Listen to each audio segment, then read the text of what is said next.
جادو کیا ہے؟ اس کی تاریخ کیا ہے؟ کالے اور سفید جادو میں کیا فرق ہے؟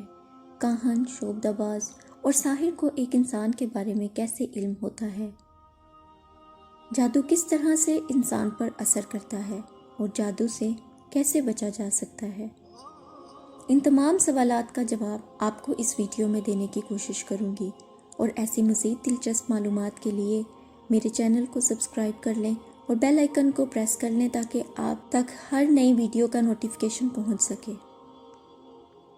دنیا کا پہلا مقام جہاں سے کالے جادو کی ابتدا ہوئی، جو کہ موجودہ عراق کا قدیم ترین شہر تھا، جسے اردو اور عربی میں بابل اور انگلش میں بیبیلون کہتے ہیں۔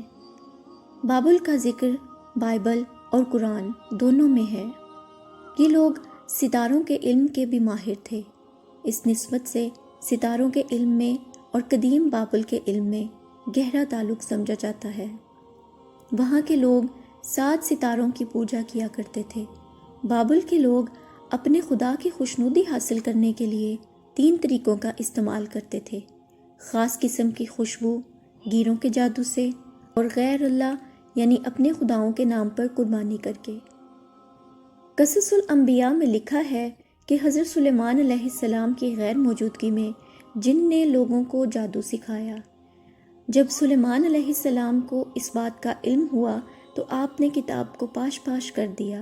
کہتے ہیں اس کتاب کے صفحے کا ایک حصہ ہندوستان میں آ گرا، جس سے حاصل کیا گیا جادو لوگ اب بھی ہندوستان میں استعمال کرتے ہیں۔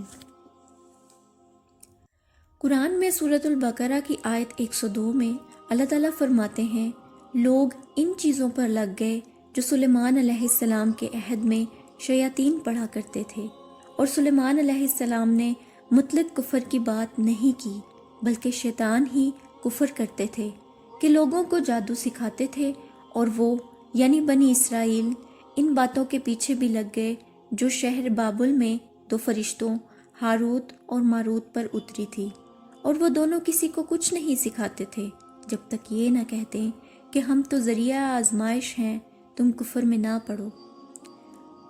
الغرض ان سے وہ چیزیں سیکھتے جن سے میاں بیوی میں جدائی ڈالتے، اور اللہ تعالیٰ کے حکم کے سوا وہ اس چیز کا کچھ نہیں بگاڑ سکتے تھے، اور کچھ ایسے منتر سیکھتے جو ان کو نقصان ہی پہنچاتے اور فائدہ کچھ نہ پہنچاتے، اور وہ جانتے تھے کہ جو شخص ایسی چیزوں یعنی سحر اور منتر وغیرہ کا خریدار ہوگا، اس کا آخرت میں کچھ حصہ نہیں۔ جب کوئی شخص کسی بابا کے پاس جاتا ہے تو وہ اپنے ہمزاد سے کہتا ہے کہ اس انسان کے ہمزاد سے بات کر اور اس سے کچھ پوچھ، تو وہ دوسرے کے ہمزاد کے کسی عزیز کا نام پوچھتا ہے، تو وہ شخص اس سے بہت امپریس ہو جاتا ہے۔ اگر اب بھی اس کے دل میں بابا کو لے کر کوئی شک ہو تو وہ کہے گا کہ کچھ اور بتائیں، تو وہ اس کے ساتھ پیش آنے والا ماضی کا کوئی واقعہ بتا دیتے ہیں، جس سے وہ شخص کہتا ہے کہ یہ بابا بہت پہنچ والا ہے۔ اب سوال یہ پیدا ہوتا ہے کہ یہ باتیں تو ماضی کی ہیں جو وہ جن بتاتے ہیں، تو فیوچر یعنی مستقبل کی باتیں ان کو کیسے پتہ چلتی ہیں؟ اس سوال کے جواب میں آپ کے لیے ایک حدیث کوٹ کروں گی۔ مشکات شریف جلد نمبر 6 حدیث نمبر 4600 کا مفہوم کچھ یوں ہے: ایک دفعہ حضرت اما عائشہ صدیقہ رضی اللہ تعالیٰ عنہ نے عرض کی، یا رسول اللہ، یہ کاہن نجومی ماضی کا علم تو بتا سکتے ہیں اپنے موکل کی مدد سے، لیکن مستقبل کا علم کیسے بتاتے ہیں؟ آپ صلی اللہ علیہ وآلہ وسلم نے فرمایا، جب اللہ تعالیٰ اپنے کسی فیصلے کا فرشتوں میں اعلان فرماتا ہے تو فرشتے اظہار انکسار کے لیے اپنے پر بچھا دیتے ہیں۔ بعض فرشتوں کے 2 پر ہیں، بعض کے 3 اور بعض کے 4۔ تو اس فرمان کے متعلق بعض فرشتے بعض سے پوچھتے ہیں۔ یہ پوچھنا ایسا ہوتا ہے جیسے طلباء آپس میں تکرار کرتے ہیں۔ یہاں برکات نے فرمایا کہ روزانہ کے واقعات کا ذکر رب تعالیٰ فرشتوں سے فرماتا ہے، گناہوں کی بخشش، مصیبتوں کا دور کرنا، کسی قوم کی ترقی، کسی کا تنزل، بیماروں کی شفا، تندرستوں کو بیمار کرنا، ذلیلوں کو عزت دینا، عزت والوں کو ذلیل کرنا، فقیروں کو غنی کرنا اور اغنیاء کو فقیر بنا دینا۔ غرض کے لوہے محفوظ میں تحریر کول میں لائی جاتی ہے۔ اس سے معلوم ہوتا ہے کہ رب تعالیٰ ان فرشتوں کو علوم غیبیہ پر مطلع فرماتا ہے۔ زمین سے آسمان تک جنات کے پرے اوپر نیچے ایسے کھڑے ہو جاتے ہیں جیسے مائل ہاتھ کی متفرق کھلی انگلیاں۔ یہ ڈالنے اور بتانے کا سلسلہ اس طرح چلتا ہے کہ آسمان اور قریب والے جن فرشتوں کی باتیں سن کر فوراً اپنے نیچے والے جن کو بتا دیں، اور اس نے اپنے نیچے والے حتیٰ کہ آخری پرے نے اپنے دوست کاہن کو بتا دیں۔ یہاں ساحر سے مراد کاہن نجومی ہے۔ پہلا جن جب فرشتوں سے باتیں چراتا ہے، اس کو آگ کا شعلہ ضرور لگتا ہے، مگر کسی کو یہ خبر سنا دینے کے بعد اور کسی کو سنا دینے سے پہلے۔ پھر یہ شعلہ کبھی اس جن کو ہلاک کر دیتا ہے اور کبھی دیوانہ بنا دیتا ہے۔ خیال رہے کہ ہلکی آگ کو کبھی آگ مٹا سکتی ہے، اور جن ہلکی آگ سے پیدا ہیں اور شعلے کی آگ بہت قوی ہوتی ہے، لہٰذا یہ اس کو جلا کر فنا کر دیتی ہے۔ ہر انسان کے ساتھ ایک جن پیدا ہوتا ہے جو موت تک اس کے ساتھ رہتا ہے۔ صرف رسول اللہ صلی اللہ علیہ وآلہ وسلم کے ساتھ پیدا ہونے والا شیطان مسلمان ہو گیا تھا، باقی ہم سب کے ساتھ جو شیطان ہیں وہ کافر ہی ہیں، جو آپ کے دل میں منفی خیالات ڈالتے ہیں، نماز سے توجہ بھٹکاتے ہیں اور آپ کی ساری زندگی کی کہانی کا گواہ ہوتا ہے۔ جب کوئی انسان جادو سیکھتا ہے تو سب سے پہلے وہ گندگی اور بدبو کے قریب رہنے لگتا ہے۔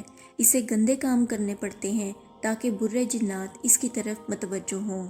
جادو کے کچھ الفاظ ہوتے ہیں جو انسانی دماغ پر اثر انداز ہوتے ہیں اور ان کی طبیعت میں بے چینی اور اضطراب آنا شروع ہو جاتا ہے۔ اس کی مثال میں آپ کو اس طرح سے دوں گی کہ ایک انسان گھر سے تیار ہو کر خوشگوار موڈ میں گھر سے نکلتا ہے اور راستے میں کوئی دوسرا اسے گالی دے دیتا ہے، جس کی وجہ سے اس کا موڈ خراب ہو جاتا ہے۔ بالکل اسی طرح جادو کے الفاظ بھی اثر انداز ہوتے ہیں۔ دوسرا یہ کہ جادو کرنے والا انسان کی کمزوری پکڑتا ہے اور جس کا وہ اس انسان کے ہمزاد سے معلوم کرتا ہے۔ مثال کے طور پر اگر کسی کو کسی لڑکی سے شادی کرنی ہو تو وہ جادو سے اس لڑکی کے دماغ میں یہ بات ڈالنا شروع کر دیتے ہیں کہ میری عمر گزرتی جا رہی ہے، اب جو بھی پرپوزل آئے گا میں شادی کر لوں گی۔ دنیا میں سفید یا اچھے جادو جیسی کوئی چیز نہیں، جادو بھی بالکل زہر ہی کی طرح ہے۔ اس کا رنگ جیسا بھی ہو، مقدار جتنی بھی ہو، ہوتا نقصان دہ ہی ہے۔ جادو کرنے والے اپنا دین اور ایمان شیطان کے ہاتھوں بیچ دیتے ہیں، کیونکہ جب وہ شیطان کو کسی کام پر لگاتے ہیں تو اس کے بدلے میں شیطان ان سے برائی کرواتے ہیں، یعنی غیر اللہ کے سامنے سجدہ کرنا، قبروں سے ہڈیاں نکالنا اور خون لانا وغیرہ۔ جادوگر کی نیچر کو سمجھانے کے لیے میں آپ کو بتاتی چلوں کہ کوئی بھی انسان تب تک جادوگر نہیں ہو سکتا جب تک وہ اللہ تعالیٰ پر بے یقینی کی آخری حد تک نہ پہنچ جائے۔ ایسے مقام پر جا کر شاید ہی کوئی واپس ایمان کی طرف مڑتا ہو۔ جادو سے بچنے کے لیے نبی کریم صلی اللہ علیہ وآلہ وسلم کی بتائی گئی دعاؤں کو اپنی زندگی کا حصہ بنانا چاہیے۔ سونے کی دعا، جاگنے کی دعا، باتھ روم جانے کی دعا، گھر سے باہر جانے کی دعا، گھر واپس آنے کی دعا، کپڑے پہننے کی دعا، ان چھوٹی چھوٹی مسنون دعاؤں سے آپ کسی قسم کے جادو سے محفوظ رہ سکتے ہیں۔